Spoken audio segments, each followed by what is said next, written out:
अगर कोई बहुत सुंदर हो तो क्या वही सबसे अच्छा इंसान होता है, या असली सुंदरता दिल के अंदर छुपी होती है?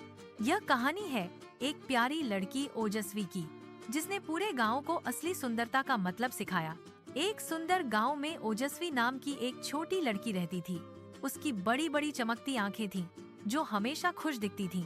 ओजस्वी का चेहरा हमेशा एक प्यारी मुस्कान से खिला रहता था। गांव के सभी लोग उसे बहुत पसंद करते थे और कहते थे, ओजस्वी बहुत सुंदर है, बिल्कुल चांद जैसी। लेकिन ओजस्वी को अपनी इस बाहरी सुंदरता पर कभी घमंड नहीं हुआ। वह हमेशा विनम्र और दयालु बनी रहती थी। एक दिन गांव में एक नई लड़की आई, जिसका नाम राधा था। राधा बहुत गरीब दिख रही थी। उसके कपड़े पुराने और फटे हुए थे। गांव के कुछ शरारती बच्चे उसे देखकर हंसने लगे। वे राधा का मजाक उड़ाने लगे, देखो इसे, कितनी अजीब लगती है ये। राधा के चेहरे पर उदासी छा गई और उसकी आंखों में आंसू भर आए। वह चुपचाप एक कोने में खड़ी होकर रोने लगी। ओजस्वी यह सब दूर से देख रही थी। उसका दिल दुख से भर गया। अब उसके सामने दो रास्ते थे, या तो वह चुपचाप खड़ी रहे, या फिर सही के लिए आवाज उठाए और राधा की मदद करे। कुछ पल के लिए पूरा खेल का मैदान शांत हो गया था।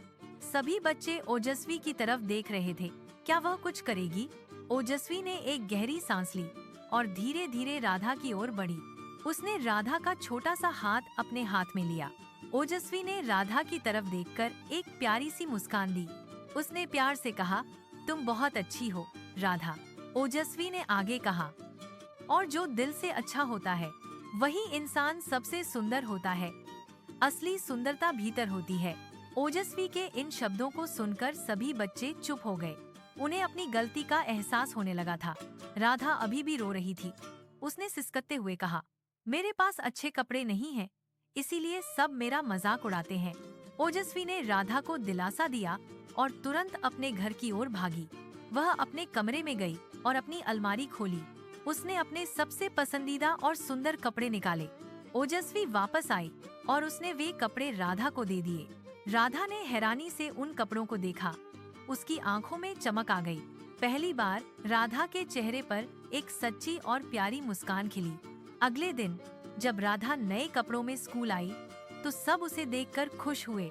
बाकी बच्चों को भी अपनी गलती का पूरा एहसास हो चुका था। उन्होंने राधा से माफी मांगी और उससे दोस्ती करने के लिए आगे बढ़े। पूरा मैदान बच्चों की हंसी और खुशी से गूंज उठा। राधा अब अकेली नहीं थी, उसके पास बहुत सारे दोस्त थे। गांव के बुजुर्गों ने यह सब देखा और ओजस्वी की तारीफ की। वे बोले, ओजस्वी सच में सुंदर है।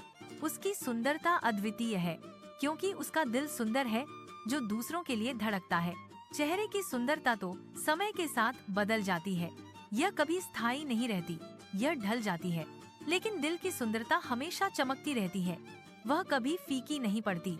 असली सुंदर वही है जो दूसरों को खुश करना जानता है, जो दूसरों के दुख में साथ खड़ा होता है और मदद करता है।